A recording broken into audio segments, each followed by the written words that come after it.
Just share what you're thinking about. Talk about a vote here even within some days. Well, I thank the gentleman for yielding, and I appreciate you hosting this very special order this evening. And where I come from in Ohio, we're very, very hard hit. Our unemployment rate was one of the highest in the state in our district. I represent the largest manufacturing district in Ohio. I represent the largest agricultural district in Ohio. And at this time last year, I had, according to the national manufacturers, about the 9th largest manufacturing, and now I'm down to 15. That's a very important fact. Don't go too fast. What you're saying is your district is the 9th largest manufacturing district in the country? Well, we were this time last year, but we've slipped to 15th now. Slipped to 15th? Yep. Okay. So now what's your take on manufacturing? Because we were talking about old people don't like this bill because it's cutting Medicare.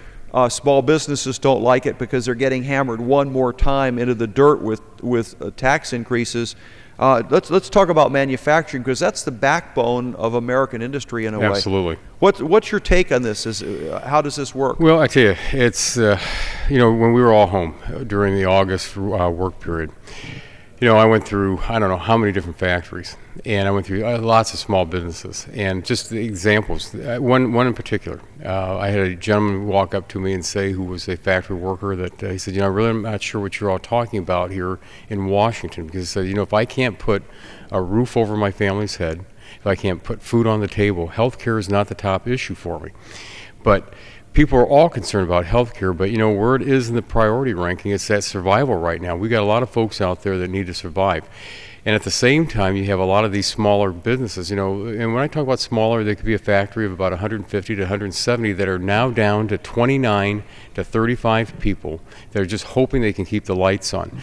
And when they say and hear that Washington might impose a mandate on them, especially at that 8% level, they say, we're not going to survive. Let's get back and get those numbers. You're talking. We were just talking about this last night. We got small business and even manufacturers that have been hammered so hard now that they're like struggling for breath. Absolutely. And we're going to nail them with another possibly 8% cost on top. This is 8%. So, and also, what's going to happen to the dividends and capital gains? That's going to go up through this bill too. And so not only do we have additional taxes on top of the other taxes, on top of the ones that are going to expire and go up, so you got all of that coming down the pike. Also, they don't see any end in sight. And so we've created an environment where there's a lot of unknowns. And if you don't know what's going to happen the next month, if we get done with this tax, we're going to go to another one. What you're going to do is you're going to try and play it safe and see if you can survive. Am I on the right track, Congress? Well, you're absolutely. Congress, I need to thank you. Congressman Latta is from Ohio and is really an upstanding young member. And your opinion is very important. And Ohio is a very important state, particularly because of the manufacturing base. Well, when you look at it, you hit the nail on the head. When all these companies are out there struggling right now. And when they look at everything, healthcare is a huge issue to them. Cap and trade that is an issue out there. The electricity costs to keep the machines running. Then you look at we have the second highest corporate tax rate here in the United States. You put these all together, plus you throw in the EPA and the environmental things that have to go on at these companies, and if they're owned by a parent company that has a plant someplace else in the United States, they could say in our situation, well, you know what, if your costs go up too great in Ohio, you're just going to have to move. And there's some companies out there that are multinational, and they've told me, they said, you know what, we're to the point that any more costs, it would be cheaper for us to actually make it on the Pacific Rim and ship it here, and then we don't have to worry about all these costs, and there's the product. But healthcare is one of those things that everybody wants to make sure that we have, but at the same time we got to do it in the right manner, and that's what a lot of folks back home are very concerned with, because I don't care if you're a senior citizen and you're worried on the Medicare side, or if you're a business owner. And again, these business owners are the ones that are very frightened, because they're the ones that keep people employed on Main Street. And talking about Main Street, not too long ago, I was on out on one of my main streets in my district, and one of the business owners said, Bob, is this thing going to pass? Because he said, you know what, you're looking at my business right now, and I will not be able to survive with the numbers that I'm seeing from Washington right now under this legislation.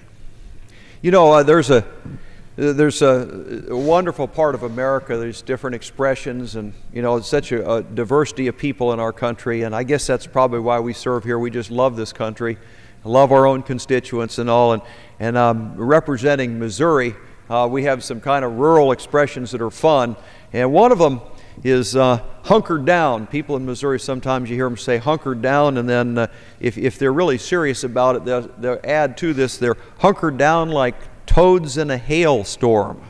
It paints a picture, but that is to a degree a picture of the small businessman, the manufacturer in America, just being hit not with hailstones, but with tax on tax on tax. And we wonder, I can't understand why there would be unemployment, you see. And the thing that's tragic about this is the fact that the government tried this before. They tried this before and created the Great Depression. You had this little British economist, little Lord Keynes, running around saying, hey, I've got a brilliant idea. Why doesn't the government just spend tons of money, and by spending lots of money, it'll get the economy going, and we will, quote, jumpstart. I don't know if he used the word jumpstart. I don't know if they had car batteries back. I guess they did, but we're going to jumpstart the economy by the government spending tons of money. So FDR thought that's a pretty good idea. Plus, it's not bad politics if I can run around like Santa Claus with the paychecks, So he gets Henry Morgenthau as his Secretary of Treasury, and they test out this nifty theory. And so they go out and spend tons of money year after year after year, hoping to see unemployment come down. And at the end of, I think it was 9 years, Henry Morgenthau came to this body, to the Ways and Means Committee, and he said, gentlemen, we've tried this idea, and it doesn't work. He says that simply, it doesn't work. All that's happened is unemployment's as bad or worse it was before, and we have a whole lot of debt to boot. Those were his, that was his words.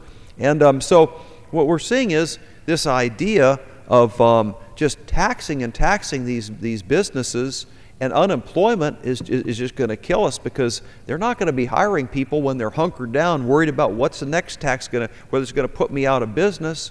They're going to be playing things very conservatively. Plus, it's hard to get loans for them. Yeah. And so you got that well, if the gentleman would yield. I do yield to my good friend. You hit a very important point right here. One of the things they're talking about right now, we'd be coming out of this recession into a jobless recovery. And, we're starting, when you have these unemployment rates. Now, wait a minute. Now, I've heard this term, jobless recovery. I like to pick at words a little bit. Jobless recovery, do you think that's like the same thing as a plastic glass or a jumbo shrimp? I mean, how is it a recovery if nobody has a job?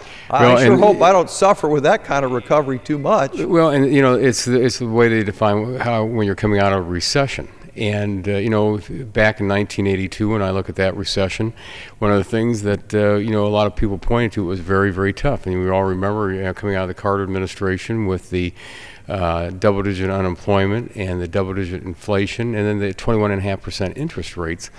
But a lot of people all said the same thing, that, it's tough, but at the end of the day, some point down, that factory down the street's going to reopen, I'm going to get my job back. But in this case, we've got so many companies out there, especially like in my district, that are saying, you know what, we've cut as much as we possibly can. We're going to do as much as we possibly can to make sure that we can just keep the doors open. And we find right now that we can survive with what we've got. And I mean, when they say what we've got, is the employees that are on those floors right now. And they're going to say, we're not going to hire anybody else. And that's the scary thing, because now all of a sudden we're going to have all these people, all these young people coming out of high school, coming out of trade schools, coming out of community college, coming out of college. Where are they going to go? And because we got more and more people saying, I can't retire because I got to keep working because I'm not sure what I'm going to have down the road. But that's all these things I think that have got to really be looked at, and that's why I think the American people have said to us, and especially in my district, it says, we all agree. And there's not one person in this body right here that would say that we shouldn't be doing something about health care in this country. But it's how we do it, how we proceed, slowing it down. The American people want that to be the best thing, not something that's rushed through, not something that's in a 1,990-page bill. Here we go again. It's this tremendously long, complicated bill, a complicated plan, and it almost looks like just another attempt where we already determined when we started that what we really want is a government to run it all. We've got the government firing the president of General Motors, running the insurance companies, running the banks, deciding what executive salaries are going to be. And that's not good enough to have the government doing that. We want the government to take over student loans, so we passed that this year. Instead of letting private people do the student loans, 80% of it, there's $1 trillion in extra spending to cover all these student loans. And now what we want to do is take over all of health care. I mean, this is kind of ambitious, and I think we need to get to, this is a little overwhelming. My constituents are a combination of scared and angry about what's going on down here. And I think it's important for us to offer simple solutions. And we've got a simple solution if you want something immediately that you can do, and that is tomorrow at noontime, Americans are coming from all over this country to meet on the steps to talk about this whole thing and express their opinion of whether they really think that a bill that raises premiums, reduces health choices, delays and denies care, costs $500 billion in Medicare cuts, and $729 billion in new taxes. Is this the solution that they want to this problem? And people that want to say no, at least I think a lot of them are going to say no. I don't know what they're going to say, because they're coming tomorrow here at noontime to the steps of this Capitol to express their opinion. And they were invited by a bunch of us that are just plain old congressmen, not leadership, and they were just invited. Y'all come talk to us about what's going on here. And that's that if people kind of get upset, this is a place to express your opinion. Well, I'd yield. I thank the gentleman for yielding. And again, that's what happened during the month of August and when we were back home. We were able to be out in our districts, and the people got to see us and talk to us face to face, and that's what they really wanted to do. They want that opportunity to say, I want a piece of my voice being heard in this. And one of the things I think that's been missing in this is, I came from the Ohio legislature and chaired a couple of committees in the House and the Senate. And one of the things that I think is very important is that we have people come in to be able to testify, to be able to, face the members. Yeah. And I think that what we ought to have been doing in this whole period of time here is we should have taken this back onto the road, that we have committee hearings across this country so the Americans could have gone to their states and wherever it would be that the members would be holding from the 3 different committees here in the House that were hearing this piece of legislation. And I think that's what we should have been doing, because again, people feel left out. The most dangerous place for me to go, for my wife to send me, is after church, is the grocery store. Because after church to the Rotaries Club, that's dangerous? Well, it's the grocery store. At the grocery store. Grocery store, I'm sorry. And because what happens is, people come up and want to talk. And because I go home every weekend, and I don't care if it's at the grocery store, at the gas pump, but it could take 45 minutes to an hour sometimes. They're saying, Bob, wait just a minute before you walk out with that loaf of bread. That's right. But the loaf of bread's stale by the time you get out of the store. The American people want to be heard, and I think that's one of the things that they really are saying here is, wait a minute, I don't think we're being heard in this discussion. Well, a lot of us are going to go out in the steps, and we're going to listen to what those people have to say. I think you committed to be going out there too, and right. And available, and we're going to talk. There are going to be a lot of interesting people, some people doing some singing and all kinds of different things, people making some little short talks and a discussion. And that's a healthy thing in America, to have that freedom, to have the free speech to talk and to come to the Capitol building and to let people know what you think about this. And of course, there's a different philosophy than this kind of take everything apart and rebuild it, and that is that there are some specific things that can be done that reduce healthcare costs that Republicans almost uniformly support. One of them is tort reform. Absolutely. Limiting the punitive damages. We know that in other states where that's been tried, it reduces the cost of health care. We also know that in other states where the government takes over health care, that the costs go out of sight. We've seen that in Massachusetts and in Tennessee, but we've seen in my own state, Missouri and Texas and other states, there's a distinct reduction in health care costs when you limit some of those punitive damages. Doesn't mean that doctors don't make mistakes. That's right. They shouldn't be held accountable, but the other thing is you don't rape the system and run the costs up so that every doctor is forced to practice defensive medicine. And if the gentleman would yield, I do. And when we're talking about punitives, we're talking about those. We're not talking. We're going to say to people the economic damages. It's the non-economic damages, because it took us quite a few years in the Ohio legislature to finally get a small portion of that passed. But we saw changes almost within a year of what was happening out there. So it's the same. Now, did you pass one, gentleman, in Ohio? Did you limit the punitive damages? Well, and that's one of the things that we had to do on those, some of the non-economic damages that were, and again, it was only a small portion, because we had to pick certain areas, and we picked the one area, and we watched those things come down, because what happened was, as soon as we passed the legislation, as soon as it was signed into law, it was challenged in the Ohio Supreme Court, and it was upheld for being constitutional. But those are the things that you have to do, and those are the things, when you're talking about doctors not having to practice that defensive medicine, instead of running the 4, 5, or 6 tests, maybe they don't have to run the 2, but they're going to run those 4, 5, or 6 tests. Why?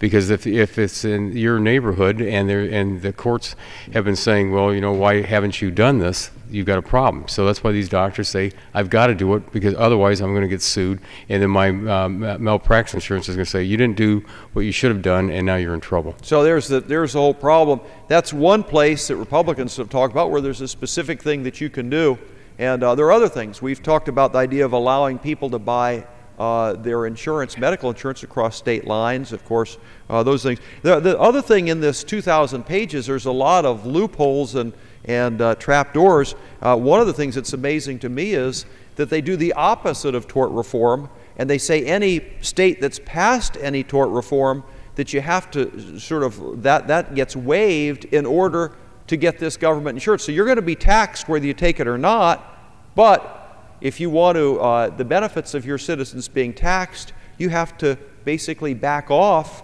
from tort reform. That's kind of a weird trapdoor. Yeah. I think we're a little bit close on time. I thank you, Mr. Speaker, and I thank the good friend of mine from Ohio, Congressman Latta. It's been a treat having you here. Thank you. Thank you. On the Speaker's announced policy of January 6, 2009, the Chair recognizes